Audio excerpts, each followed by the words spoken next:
Salut à tous, de la nouveauté sur l'Alps Tour et donc de la nouveauté sur l'antenne de Golf Plus. On est ravis de vous accueillir sur le parcours du Tronchet en plein cœur de la Bretagne Nord, à quelques kilomètres de la magnifique ville fortifiée de Saint-Malo dont vous voyez quelques aspects. Saint-Malo qui a donné son nom au parcours mais aussi au tournoi. Alors c'est le premier tournoi professionnel disputé sur ce parcours et avant même les premiers drives, on sent beaucoup de fierté dans les propos de ceux qui se sont battus pour que ce tournoi existe. Quand avec Serge Rolik, on a décidé de monter ce tournoi, l'idée c'était d'acquérir de la notoriété. Et si les joueurs sont contents, le public aussi, j'espère que derrière on aura les retombées que l'on attend de cet événement. Alors pour ce qui concerne la satisfaction des joueurs, la seule reconnaissance de ce parcours dessiné par Hubert Chénaud suffit pour se convaincre que l'endroit est à la hauteur de l'événement, à la hauteur aussi de la station mondialement connue dont il porte le nom. Une ville, une station de la taille, de la réputation de Saint-Malo se doit d'avoir un golf de qualité bien sûr, à l'image de toutes les prestations que la ville peut offrir par ailleurs. C'est la ville des grands événements, de la Route du Rhum, et puis de grands festivals littéraires et autres. Donc avoir un beau golf, c'est essentiel. Et le golf est un outil qui touche une clientèle de très bon niveau, de gens passionnés qui doivent faire le déplacement quand ils ont la certitude de trouver une belle prestation.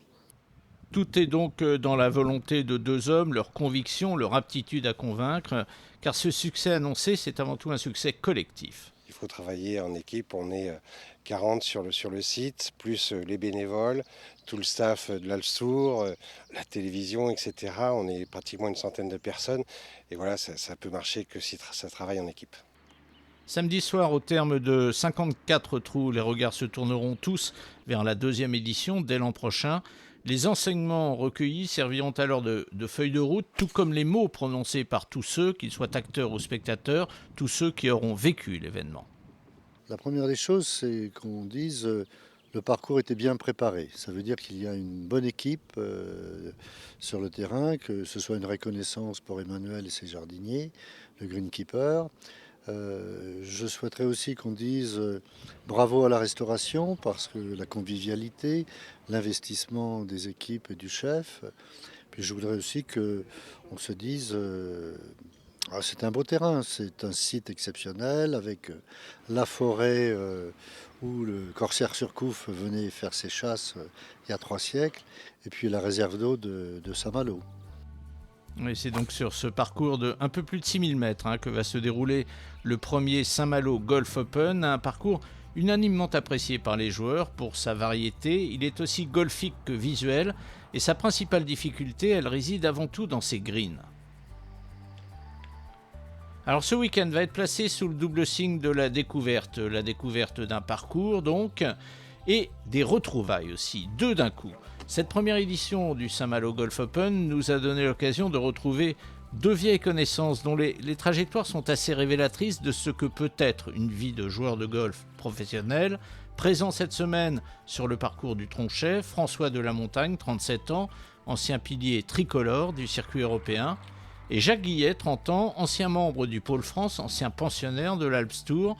L'un et l'autre n'avaient pas mis les pieds sur un tournoi depuis plusieurs années. L'un et l'autre n'ont pas su résister à la proposition qui leur était faite. C'était l'occasion de refaire un tournoi tout simplement. C'est le meilleur moyen d'avoir du temps de jeu. Et puis j'ai eu une invitation du directeur du golf ici. Et donc voilà, on va voir un petit peu où j'en suis. Le propriétaire du golf, Monsieur Rolik, est quelqu'un que j'apprécie. Et le directeur du golf m'a demandé il y a un mois et demi si je voulais jouer, que ça lui ferait plaisir.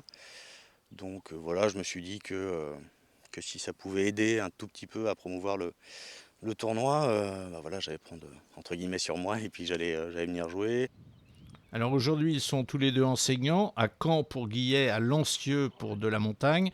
Et l'un et l'autre se félicitent de la décision qu'ils ont prise il y a quelques années de tourner le dos à la compétition. Ça faisait 2 ou 3 ans que je payais mes saisons, donc au bout d'un moment, quand il n'y a plus de sous, il n'y a plus de sous. Mais en tout cas, à aucun moment, je regrette le choix que j'ai fait. Je suis très heureux maintenant. Je vais être papa pour la 3e fois au mois de septembre, donc vraiment que du bonheur. Le simple plaisir de jouer, c'est ce que l'un et l'autre déclarent venir chercher ici, avec pour le plus jeune des deux une autre quête. C'est plutôt des objectifs d'attitude, essayer de retrouver une attitude de joueur de haut niveau, tout simplement. Mais bon, il y a quelques automatismes qui sont un peu perdus, donc on va voir, quoi. Semblables et à la fois différents par leur palmarès, François Delamontagne a évolué pendant des années au plus haut niveau européen, ce qui n'a pas été le cas de Jacques Guillet. Et si Jacques s'est rendu compte que la marche était, estimait-il, trop haute pour lui, François, à l'inverse, a beaucoup souffert de voir son jeu se détériorer au fil des mois. J'ai fini par un peu me dégoûter de mon jeu à moi. Autant je suis toujours autant passionné par le golf. Et j'ai la chance d'avoir pas mal de diversité au niveau de mes élèves, que ce soit des jeunes qui jouent très très bien et des gens totalement débutants. Donc c'est beaucoup de plaisir. Coup d'œil maintenant sur ce qui s'est passé lors de ce premier des 3 tours que comptera le tournoi. Et ce sont 2 Italiens qui pointent aux 2 premières places. En tête, à -7, Stefano Pittoni. C'est un prétendant déclaré aux 5 premières places du ranking. Il s'est imposé il y a quelques semaines en Italie. Et ce soir, il compte un coup d'avance sur son compatriote, le très italien Daniele Lombardi. Et puis derrière, à 2 coups, 3 Français sont bien placés, ex aequo à la 3e place, Julien Rodalec, Jean-Pierre Vercelin et Raphaël Marguerie. Raphaël, le seul des 3 à avoir joué dans le fly du matin, enchanté de sa journée. Je suis assez content à vrai dire de cette journée. J'avais des attentes un petit peu moins élevées que ce qui s'est passé sur le parcours.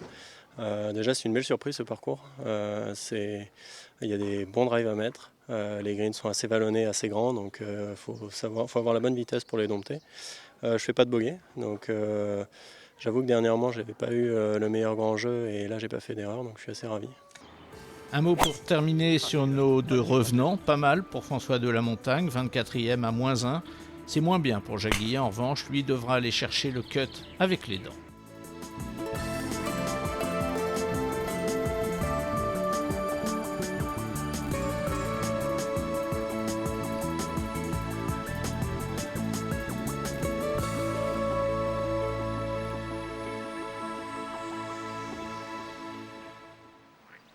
Alors ce Saint-Malo Golf Open se joue donc sur 3 tours avec un cut et donc un reclassement après 2 tours. Concrètement, ça signifie que pour ce 2e tour, les parties s'élancent encore du 1 et du 10. Et nous allons donc faire un résumé de ce 2e tour dans sa pure chronologie. L'Anglais Andrew Cooley, il en termine avec son aller, un excellent aller d'ailleurs, puisqu'il joue déjà -4. Et on le retrouve sur ce qui est son 9e trou.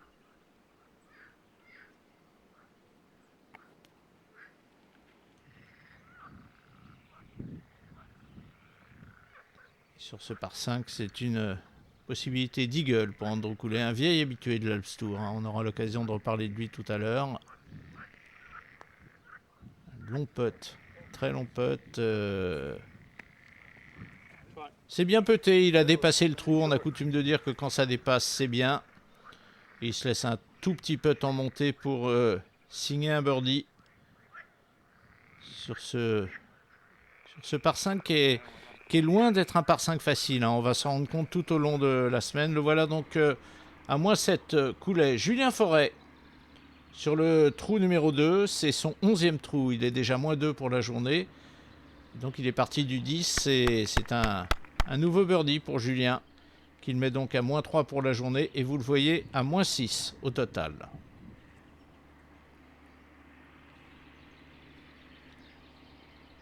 Tiens, je vous propose de jeter un coup d'œil maintenant sur l'homme qui joue dans la partie qui se trouve juste devant Julien Forêt. Franck Do, lui aussi est sous le par aujourd'hui, il est -2 pour l'instant, et il est -5 au total, Franck Do. On trouve Julien Forêt sur le trou numéro 3. Ce par 4 très court, sur lequel, et c'est le cas de Julien, beaucoup de joueurs prennent le driver pour essayer d'aller toucher le green.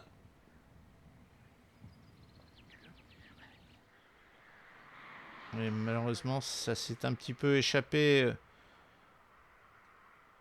sur la droite.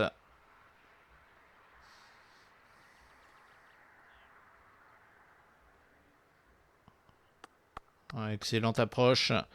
Et une très sérieuse nouvelle opportunité de birdie pour Julien, dont les parents sont présents. On sait qu'il Ils ont vécu en Nouvelle-Calédonie pendant longtemps et on a eu le plaisir de les rencontrer ici à Saint-Malo. Et nouveau birdie pour Julien Forêt. Le voilà donc à -7. Il est dans le coup pour la victoire. Très belle journée aussi pour Jean-Pierre Verselin qui vient d'en terminer. Il signe une carte de -2, total de -6. Il y aura un coup à jouer demain pour Jean-Pierre Verselin. On retrouve l'Anglais Andrew Coulet sur le par 5 du trou numéro 7. C'est son 16e trou. On rappelle que lui aussi est parti du 10. Alors c'est bien d'aller chercher un par 5 en 2, mais la difficulté, c'est d'arrêter la balle sur ces greens qui, au fur et à mesure que la journée avance, deviennent de plus en plus durs.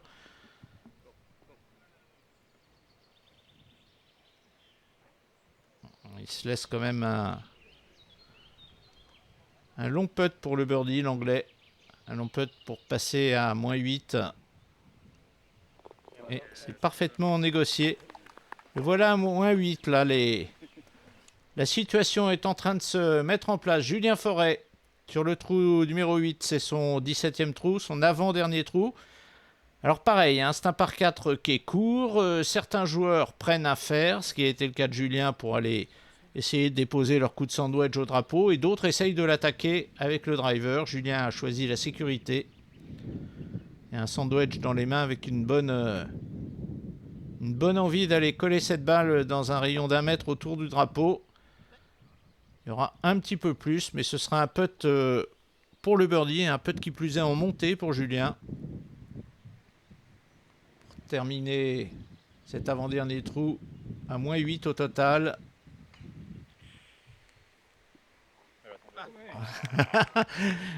Il n'y croyait plus. Il n'y croyait plus et bien elle est tombée.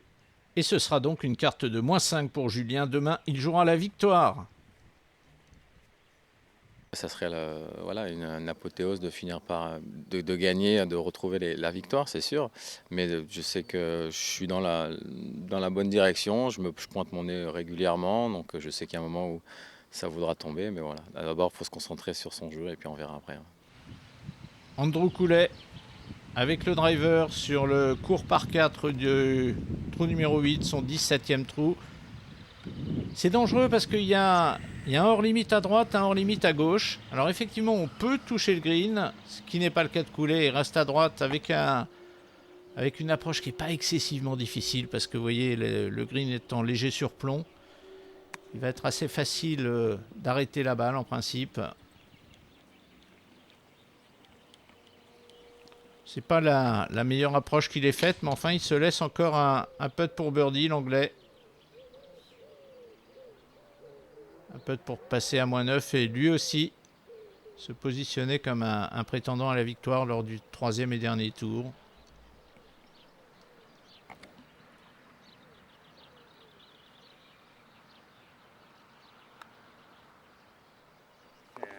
Il putt bien, il l'a prouvé depuis le début. Il a souvent commis des fautes avec ses petits fers, mais il a toujours bien putté. Donc un petit coup d'œil sur le classement à mi-chemin de ce 2e tour, puisque vous le voyez, Pitoni et Lombardi, les 2 leaders du premier tour, ne sont pas encore partis. Et on va retrouver maintenant les parties de l'après-midi avec tout d'abord un excellent début de journée pour Thomas Elissalde. -2 après 6 trous. On retrouvera Thomas tout à l'heure.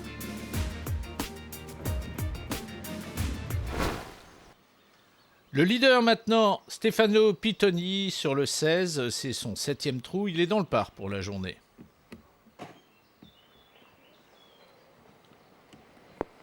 Ce très joli trou numéro 16 qui devient très difficile quand on a un petit peu égaré son drive, mais en revanche quand on a son drive au milieu du fairway comme c'était le cas de Pitoni, on a une approche vers le green qui n'est pas trop compliquée et qui peut... C'est le cas pour Pitoni, débouché sur un birdie. Voilà donc qui confirme sa bonne prestation d'hier. Stefano Pitoni, 26 ans. Que l'on retrouve maintenant pour son 3e coup sur le 18. C'est son 9e trou. C'est moyen ça en revanche. Alors c'est un par 5, il va avoir ça pour le birdie, mais on ne peut pas dire que son approche depuis son Son putt depuis l'extérieur du green était un bon putt. En revanche, celui-là, bien attaqué, et ça le met à -9. Continue de faire la course en tête Raphaël Marguerite sur le 18, c'est son 9e trou. Il est déjà -2 lui aussi pour la journée, donc ça va pas mal pour Raphaël Marguerite. On rappelle qu'il a remporté son premier tournoi chez les pros, Raphaël, il y a 3 mois, cette année à Arcachon, au mois d'avril. Qui n'a jamais gagné sur l'Alps Tour pour l'instant. Ah, c'est magnifique. C'est magnifique. Grosse prise de risque, hein, parce qu'il faut quand même aller le chercher en 2, ce par 5 du trou numéro 18. C'est un putt pour Eagle, donc pour le français. Ouais, ça frôle le trou, mais c'est un birdie donné. Et qui va lui permettre de passer à -3 pour la journée. Et donc de conforter sa position de chasseur derrière l'Italien Pitoni. Voilà, -6, Raphaël Marguerite. N'a jamais gagné hein, pour l'instant sur l'Alps Tour. Quelques très bonnes places en revanche. Sur le trou numéro 1, le leader, c'est son 10e trou. Le trou numéro 1, c'est également un par 5 que Pitoni a essayé de prendre en 2. Il n'a pas une approche très très difficile là. Il devrait pouvoir la coller près du drapeau. Approche lobée qui devrait lui donner un nouveau birdie et le faire passer à -10. -3 pour la journée. Voilà qui est fait. Il va être difficile à aller chercher parce qu'il est en pleine confiance hein, depuis le début du week-end. Deuxième coup pour Marguerite à son tour sur le trou numéro 1. Lui aussi, c'est son 10e trou. En fait, les deux qu'on va majoritairement suivre durant cet après-midi sont tous les deux partis du trou numéro 10. Et lui, pareil, est resté un peu court. Mais un chip qui n'est pas trop difficile dans la mesure où il a quand même un petit peu de green pour faire travailler la balle. C'est pas loin, mais ce sera un birdie donné pour Raphaël Marguerite qui colle Pitoni, enfin qui réagit à chaque attaque de Pitoni par un birdie. Et tout ça fait que les positions restent pour l'instant les mêmes, les scores baissent, mais les positions, les écarts entre les joueurs restent les mêmes. Pitoni sur le 3. Son 12e trou, c'est son 2e coup sur ce par 4 qui court. Hein. Il a un tout petit sandwich dans les mains. Une balle très haute. Qui réussit magnifiquement à arrêter. Ce sera un putt pour jouer -4 aujourd'hui. Pour passer à -11 donc. Peut très très bien. Alors il a, au contraire de nombreux autres joueurs professionnels, il a un truc qui est un peu particulier, c'est que tous ses putts, il va faire mourir la balle dans le trou. Il attaque assez rarement ses putts, alors qu'en général on préconise justement d'attaquer les putts. Deuxième coup sur ce même trou numéro 3 pour Raphaël Marguerite. C'est pas extraordinaire, mais c'est un putt pour birdie, pour passer à -8 et répondre encore une fois coup par coup à Pitoni. Ah, excellent. Excellent. Raphaël Marguerite à -8. À 3 coups toujours. Et c'est la fin de parcours pour Thomas Elissalde de -3 aujourd'hui. Total -6. Et demain, eh bien, Thomas, et on s'en réjouit, fera partie des outsiders. Le dernier trou pour le leader Pitoni. Deuxième coup sur ce par 4 qui est un par 4 pas excessivement long, mais sur lequel il faut avoir une mise en jeu assez précise parce que vous voyez le fairway n'est pas bien large. Gauche-droite en descente pour Stefano Pitoni. Balle qui revient bien. Et regardez, une balle qui, encore une fois, va mourir dans le trou moins 12. Ce sera le score du leader au soir de ce deuxième tour.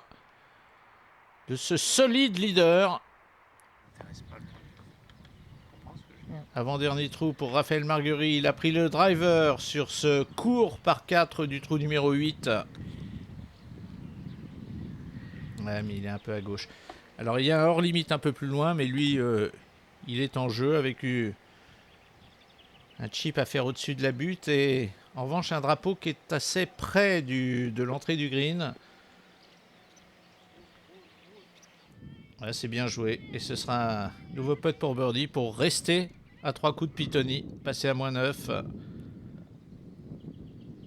C'est un festival de putting auquel on a assisté toute la journée. Ce sera le score final de Raphaël, deuxième ex-aequo, à 3 coups donc de celui avec lequel il a partagé sa journée.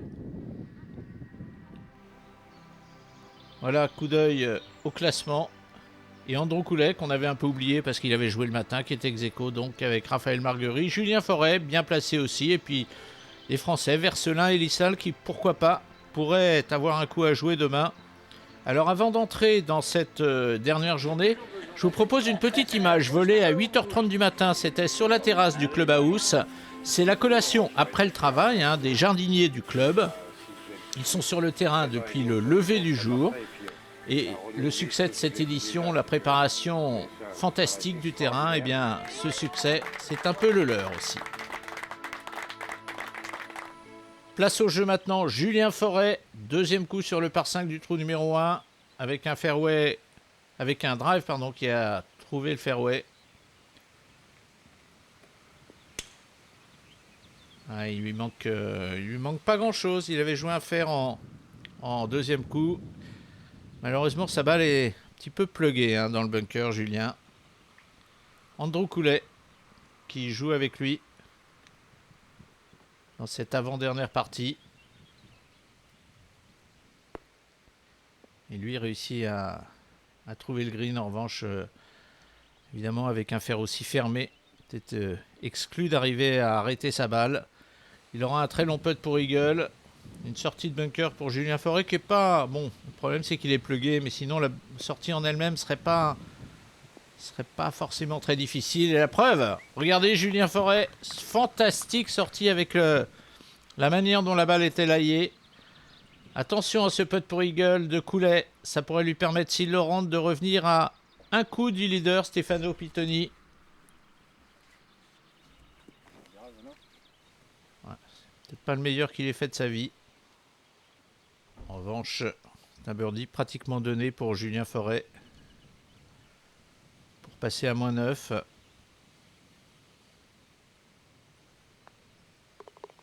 Voilà. Et ce doux bruit de la balle qui tombe dans le trou. Il est là, Julien Forêt. Coulet pour passer à moins 10, revenir à 2 coups de Pitoni qui, à ce moment précis, eh bien, est en train de driver au départ du 1. Andrew Coulet, 27 ans. Un peu plus loin sur le parcours, deuxième coup pour Thomas Elissalde. Vous voyez, Thomas n'est pas le joueur le plus long au driving. Et donc il s'est laissé une canne un petit peu plus longue, un fer neuf probablement sur ce deuxième coup. Et le vent a pris la balle, vous voyez, et il est ressorti du green.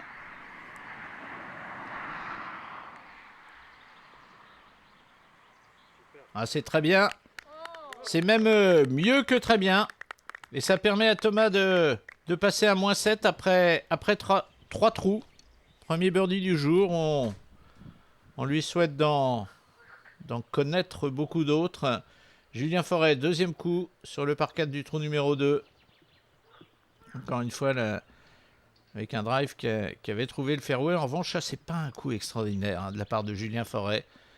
Parce qu'il avait un wedge dans les mains. Alors le drapeau est effectivement placé là dans ce but, mais c'est quand même pas un coup extraordinaire. Coulet, deuxième coup. Sur ce même trou numéro 2.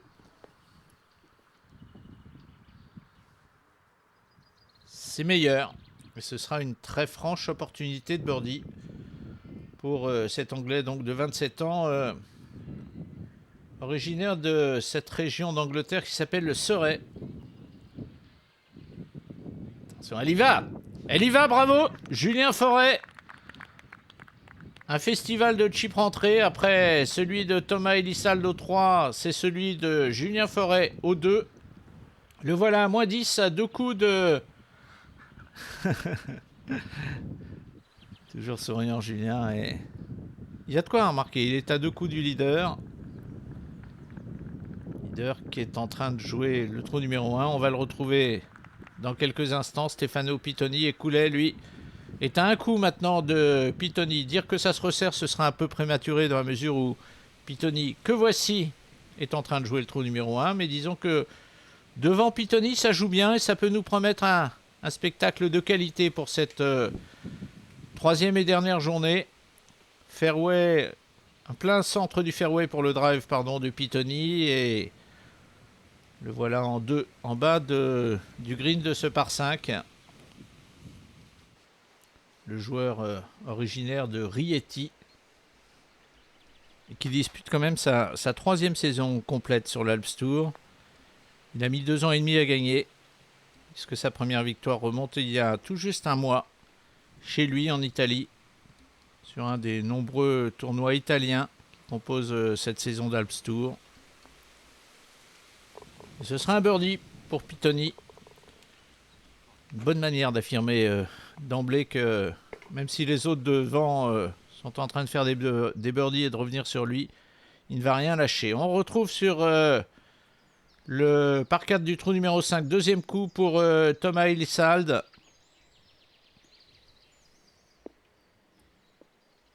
C'est excellent. C'est excellent. Et ce sera une occasion pour Thomas de signer un nouveau birdie.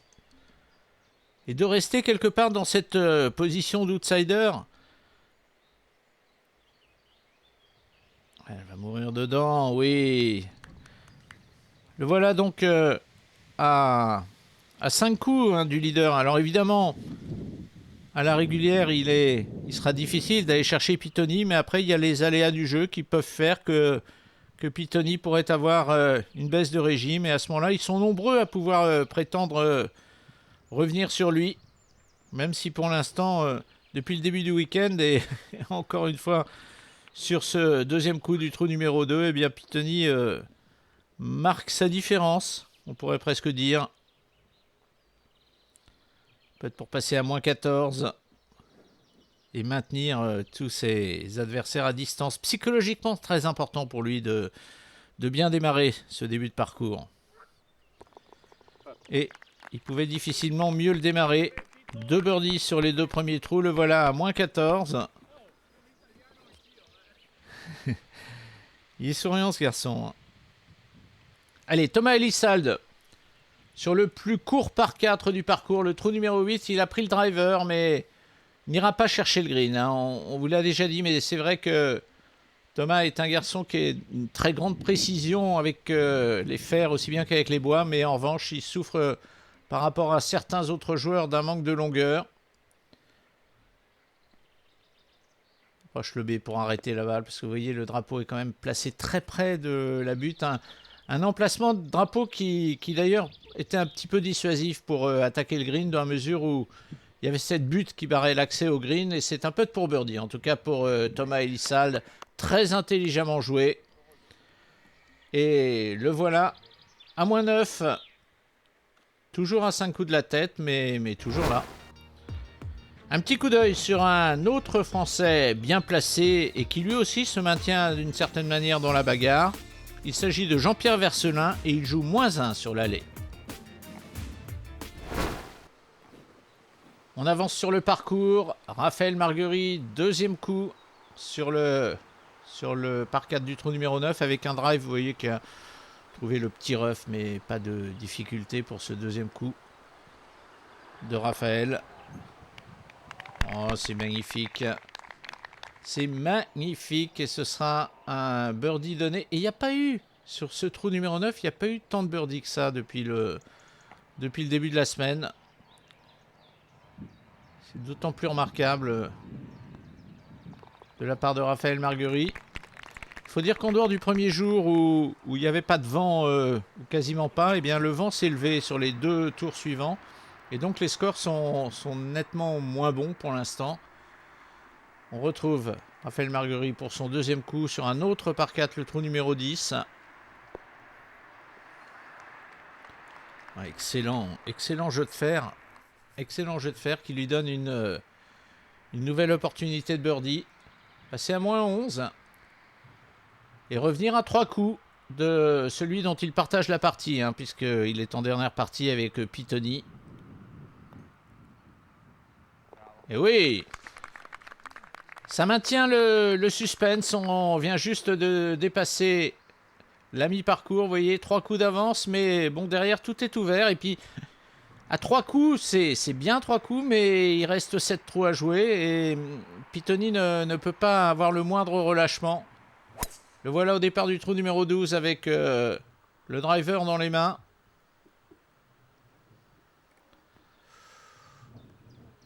Ça ira. C'est pas très large, hein. C'est une des autres caractéristiques de ce parcours. C'est que les fairways sont souvent assez étroits. Pitoni.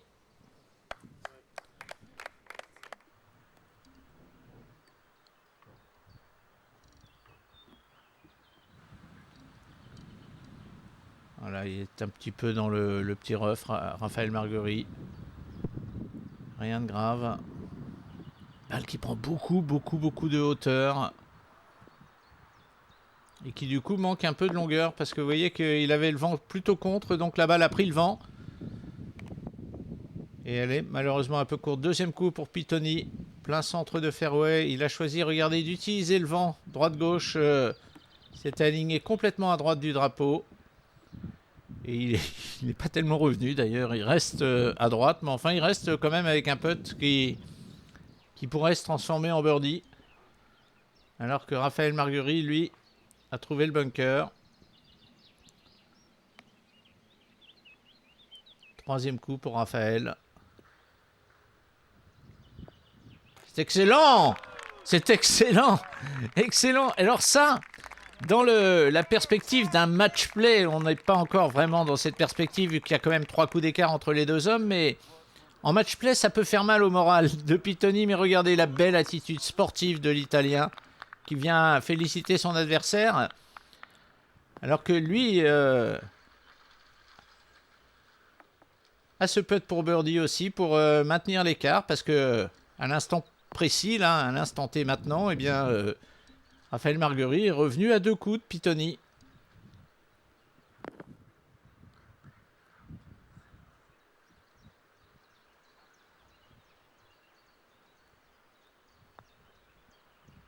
Gauche-droite.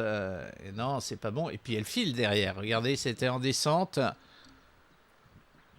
Elle file et il se laisse quand même 1,50 m pour sauver son par. Et ne sortir de ce green qu'avec 2 coups d'avance sur Raphaël Marguerite. Ouais, elle passe en dessous. Elle passe en dessous. La faute de Pitoni. Alors, c'est incroyable hein, ce qui s'est passé sur ce trou où Pitoni semblait le mieux après le deuxième coup. Eh bien, il fait un bogey là où son adversaire fait un birdie. Il n'y a plus qu'un coup d'écart entre les deux hommes. Tout est maintenant relancé. Le 14, 178 mètres, c'est le plus long par 3 de ce parcours. C'est un très mauvais coup hein, de la part de Pitoni. C'est un très mauvais coup. Il y a surtout un mauvais choix de club. Il fallait une canne de plus. C'était un fer 5 et non pas un fer 6 comme a pris Pitoni. Peut-être pour birdie, mais regardez, il a une cassure énorme. C'est droite-gauche dans un premier temps et gauche-droite sur la fin. Et elle ne revient pas suffisamment. Elle n'avait pas assez de vitesse. Hein. Elle s'est un petit peu arrêtée dans la montée du green. Et il a ça pour sauver son par et pour conserver la tête seule. Conserver la tête avec un coup d'avance sur Raphaël Marguerite. Et ça fait 2 fois de suite qu'il rate des petits putts, Stefano Pitoni. Attention à ce que ça commence pas à trotter dans la tête. Puisque voilà les deux hommes de tête. Quel retournement de situation. Pensez qu'il y avait 3 coups d'écart il y a encore quelques minutes. Eh bien les voilà à égalité. On retrouve sur le par 4 de ce magnifique trou numéro 16 Andrew Coulet. Son drive était un peu à droite. Il s'est retrouvé au pied d'un arbre tutoré. Enfin avec un tuteur. Et donc il a eu droit à un free drop. Mais il avait une position d'attaque difficile. Il n'a pas pu arrêter cette balle près du drapeau. Et là, ça va filer maintenant. Ça va filer. Ça fait un putt pour sauver le par qui va être difficile pour cet Anglais. Qui, lui, est présent sur l'Alps Tour depuis 2013. Et il a remporté 4 victoires déjà sur ce circuit. Et ce qui est marrant, c'est que ces 4 victoires que Coulet a remportées, il les a toutes remportées dans des tournois égyptiens. Vous savez, ces tournois égyptiens qui ont lieu en début de saison sur l'Alps Tour. Eh bien, il a remporté 4 victoires depuis 2013. Et là, en l'occurrence, il concède un bogey qui virtuellement va l'éliminer de la course à la victoire. Et on va se concentrer maintenant sur les deux hommes de la dernière partie. C'est là que tout se passe. Deuxième coup sur le par 5 du trou numéro 15 pour Raphaël Marguerite. Un drive qui était plein fairway, pleine piste. Et il trouve un bout de green. Putt pour Eagle, un très long putt pour Eagle. En revanche, un birdie tout à fait envisageable. Pitoni avait drivé un tout petit peu plus loin que Raphaël Marguerite. Il le joue par la gauche aussi, de manière à essayer de l'arrêter, comme il a une longue canne dans les mains, de mieux l'arrêter sur le green. Et ça, en revanche, c'est très très bien. C'est une vraie possibilité d'Eagle pour Stefano Pitoni, pour reprendre l'avantage. Que de retournement depuis quelques trous, depuis le début du retour. On sent que pendant tout l'allée, Pitoni a un petit peu caracolé en tête. Personne ne pouvait vraiment... Il répliquait à chaque attaque portée par ses adversaires et personne ne pouvait véritablement l'approcher. Et puis tout a commencé à tourner. Attention, c'est dedans! C'est dedans pour Raphaël Marguerite, un eagle pour mettre une pression terrible. Mais regardez, là encore, Pitoni a fait un sourire de félicitations à l'adresse de son équipier. Formidable, cet Italien, vraiment bon esprit. Beau joueur. Et lui aussi va putter pour Eagle. Alors que, à cet instant précis, eh bien, Raphaël Marguerite, avec 3 trous à jouer, a 2 coups d'avance sur l'Italien. Elle revient, elle revient pas assez. Et toujours cette tendance qu'a l'Italien à laisser la balle venir mourir dans le trou sans véritablement attaquer ses putts. Et voilà Marguerite, leader pour la première fois depuis le début du tournoi, avec un coup d'avance, 3 trous à jouer. Et attention à ce par 4 du trou numéro 16, le bois 3 dans les mains de Raphaël Marguerite. Pour plus de sécurité, parce que sur ce trou, si vous vous mettez sur le fairway au milieu ou un petit peu à gauche, il n'y a pas de problème. En revanche, si vous êtes à droite, ce qui est un petit peu le cas, mais pas tellement, de Raphaël Marguerite, là, vous pouvez être embêté. Mais là, ça ira pour Marguerite. En revanche, regardez, Pitoni, lui, a pris le driver. Ça, c'est un gros risque. C'est vrai que c'est la première fois qu'il est mené depuis jeudi matin. C'est un gros risque sur ce trou. On a passé pas mal de temps durant tout le tournoi sur ce trou et on a vu beaucoup de fautes. Attention, cette balle roule et il y a l'obstacle d'eau qui arrive. Est-ce que c'est pas le tournant du match auquel on vient d'assister? Un coup d'avance pour Raphaël Marguerite. Une balle sur le fairway, une attaque de green facile. Alors qu'en revanche, Pitoni, alors il y a une dropping zone juste là. Donc il va jouer son 3e coup, mais il faut vraiment, s'il veut sauver les meubles, eh bien, Pitoni doit vraiment faire approche putt de manière à sauver son par, en espérant que Marguerite, lui, ne fasse pas de birdie. Il est très très bien placé, vous voyez, il ne sera pas gêné par l'arbre. Un peu plus à droite, vous voyez, il aurait été gêné par l'arbre.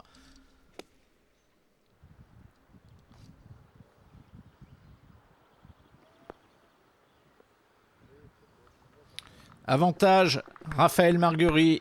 Un coup d'avance, il est en position de birdie sur le green du 16.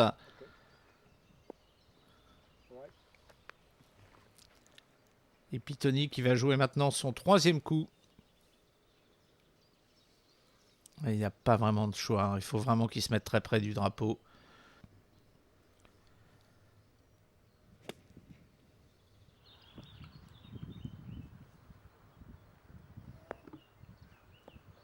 Et regardez, plus la journée passe, vous voyez, il y a un peu de vent qui emmenait la balle là, vers l'extérieur, dans la longueur, l'extérieur du green. Et puis les greens sont secs maintenant, hein, parce qu'il y a eu du vent toute la journée. Et c'est un peu de pour birdie pour Marguerite, alors que... Hein, il va en manquer. Il va en manquer, mais enfin le par sera pas loin d'être donné. En revanche, extérieur du green, gauche, droite, descente. Et il faut absolument rentrer ce putt s'il veut rester dans la bagarre. Et il le fait! Ah, il le fait. Regardez, on a croisé des Italiens sur le parcours et il se trouve qu'ils sont là au bord du 16, regardez. Et le moins qu'on puisse dire, c'est qu'ils soutiennent leurs joueurs. Et toute la pression est maintenant sur les épaules de Raphaël Marguerite. 90 cm pour sauver son par et conserver le coup d'avance qu'il a sur son équipier. Oh, il le rate. C'est incroyable. On est en train de vivre un truc incroyable.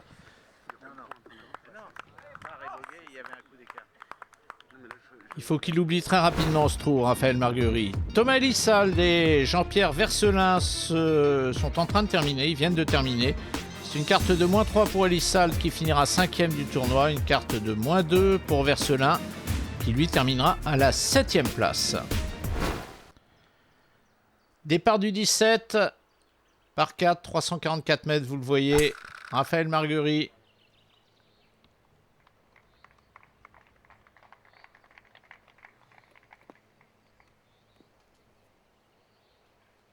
Ah oui.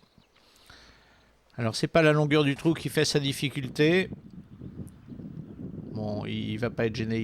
Il a un wedge dans les mains, bien sûr. Avec un vent droite-gauche, hein, on le voit bien au drapeau. Ah oui, elle a échoué sur le pied qui soutient la caméra. C'est la raison pour laquelle on l'a perdu de vue en fin de course. Mais voilà, elle est là. Et il a choisi de prendre le putter, Raphaël Marguerite. Oh, c'est mauvais. C'est mauvais. Elle ne fera évidemment pas la distance. Et il se met dans une situation difficile parce que sur ce même trou, hein, Pitoni a marqué sa balle tout près du trou. Donc le par est donné pour Pitoni alors qu'il est loin de l'être pour Raphaël Marguerite. On rappelle que les deux hommes sont à égalité et qu'il reste un trou à jouer derrière. Pareil, il ne l'a pas attaqué. Il ne l'a pas attaqué. Alors, on va bien se garder d'avoir une opinion parce que c'est tellement difficile et c'est un jeu qui se joue tellement dans la tête, mais ça fait quand même deux trous de suite où Raphaël Marguerite rate des petits putts qu'il n'a jamais raté tout au long de la semaine. On peut penser que la pression est vraiment maintenant sur lui. Putt pour eagle pour Coulès sur le 18, sur son dernier trou. Alors on dit putt pour eagle parce que c'est comme ça que ça s'appelle, mais enfin c'est très long quand même. Donc cela dit, c'est un excellent putt avec une réelle opportunité de birdie maintenant pour l'Anglais.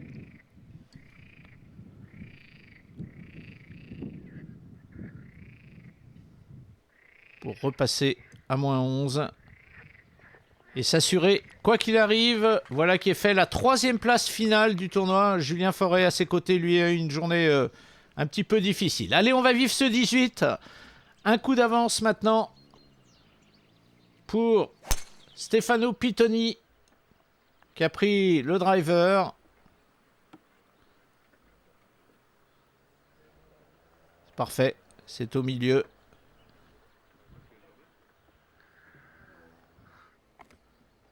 Et le driver également dans les mains de Raphaël Marguerite. Alors on va dire un petit mot sur ce trou numéro 18 parce que c'est un trou qui en termes de longueur pourrait être pris en deux par les joueurs et il l'a été les jours précédents quand le vent soufflait dans le dos. Mais là c'est plus difficile d'abord parce que le vent n'est pas avec et deuxièmement parce qu'il y a un obstacle d'eau qui barre l'accès au green et qui rend le deuxième coup extrêmement difficile. Vous voyez, c'est un petit fer dans les mains de Raphaël Marguerite. Petit fer pour aller se positionner voilà, il va être avant l'obstacle d'eau, vous voyez, parfait. Rien à dire. Et il aura un troisième coup tout à fait standard pour le drapeau. Même chose, un petit fer 8 dans les mains de Stefano Pittoni.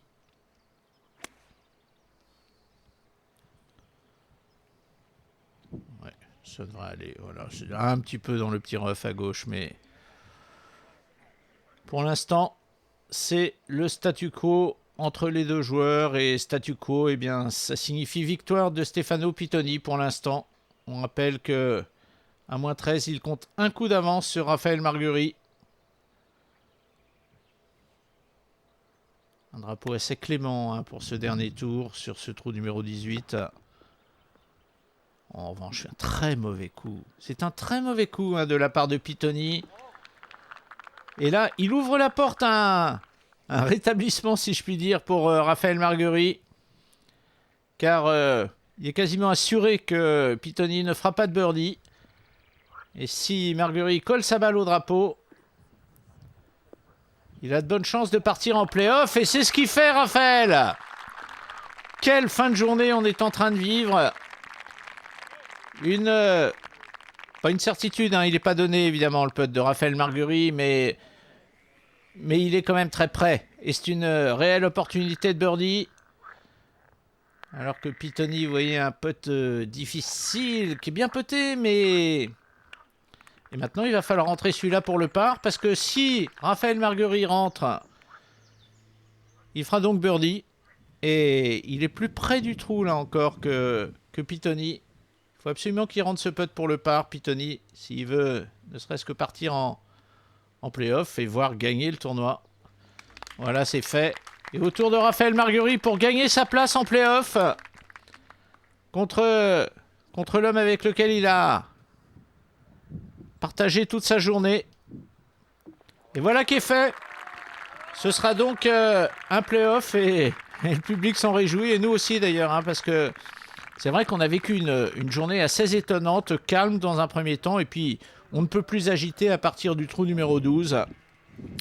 Et ce qu'on ne voit pas à l'image, mais ce qu'on a vécu nous en direct sur place, c'est qu'à ce moment précis, au tirage au sort du play-off qui donne l'avantage, enfin l'honneur, pardon, à Raphaël Marguerite, et bien juste avant, Stefano Pittoni est allé voir Marguerite en lui disant « Quoi qu'il arrive, tu as fait une super partie aujourd'hui. » Très très bon esprit encore de cet Italien. Le driver dans les mains de Raphaël Marguerite. Paraît parfait. Et ça l'est. Driver également dans les mains de Pittoni.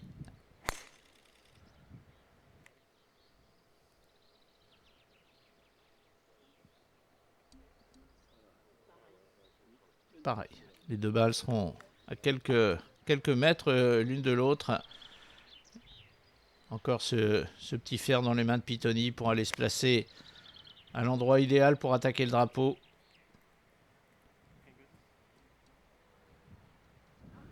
À cet endroit-là, ils sont à peu près à 230 mètres du green l'un et l'autre. 230, 240 mètres du green.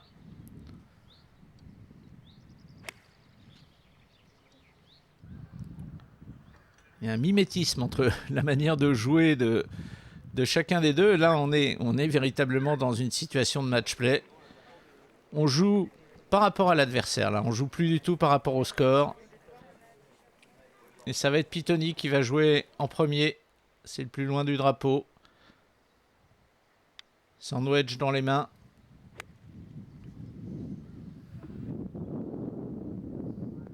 Oh! Il tue le match. J'ai bien peur que Stefano Pittoni vienne de tuer tout suspense dès ce premier trou de play-off. Il faut qu'il se colle au drapeau, Raphaël Marguerite. C'est pas mal aussi, mais il va se laisser 3 mètres. 3 mètres qui doit absolument rentrer, parce que là, on peut vraiment considérer que le putt de Pittoni est donné.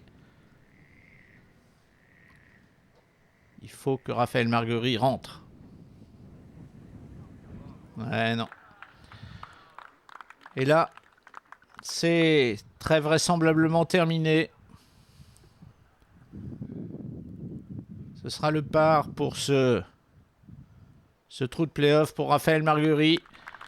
Et le putt pour une deuxième victoire cette année de Stefano Pittoni, 26 ans, de Rieti en Italie. Voilà, c'est terminé. La victoire et la joie de Stefano Pittoni, un joueur qui fait véritablement honneur à l'Alps Tour par son fair play et son amabilité. Le classement définitif donc de ce premier Saint-Malo Golf Open a noté l'excellente carte de Jérémy Gandon qui joue -6 aujourd'hui, il termine à -9. C'est un sentiment très fort de gagner une seconde fois, d'autant plus que la première fois j'avais gagné chez moi et là je gagne à l'étranger. Et qui plus est sur un parcours qui a été magnifique et au cours d'un week-end magnifique et d'une journée magnifique partagée avec Raphaël Marguerite. Non, vraiment, ce sera un des très grands souvenirs de cette année d'Alps Tour. Quindi mi sono sentito quasi a casa. Moi, le sentiment qui ressort, c'est sûr déçu parce qu'on a toujours envie de gagner évidemment. Maintenant, non, j'ai pas de regrets, j'ai joué à fond, j'ai joué ma stratégie du début à la fin et finalement ça a payé. Donc la prochaine fois, ça sera la victoire avec 2 ou 3 coups d'avance et pas un playoff. Voilà, c'est vrai qu'il la mérite cette victoire. L'ordre du mérite, Matt Wallace est déjà assuré de terminer premier de cette saison de l'Alps Tour. Regardez derrière, c'est très serré. Pittoni remonte à la 5e place. À noter Victor Pérez, le français, à la 4e place et Franck Do, toujours 2e. Voilà, c'est sur ces images de remise des prix qu'on va se séparer et on a conscience, et on espère vous l'avoir restitué par l'image, on a conscience d'avoir vécu un tournoi exceptionnel ici à Saint-Malo durant ce week-end. Et on se retrouvera pour une nouvelle manche de l'Alps Tour au mois de septembre prochain. Merci, salut à tous.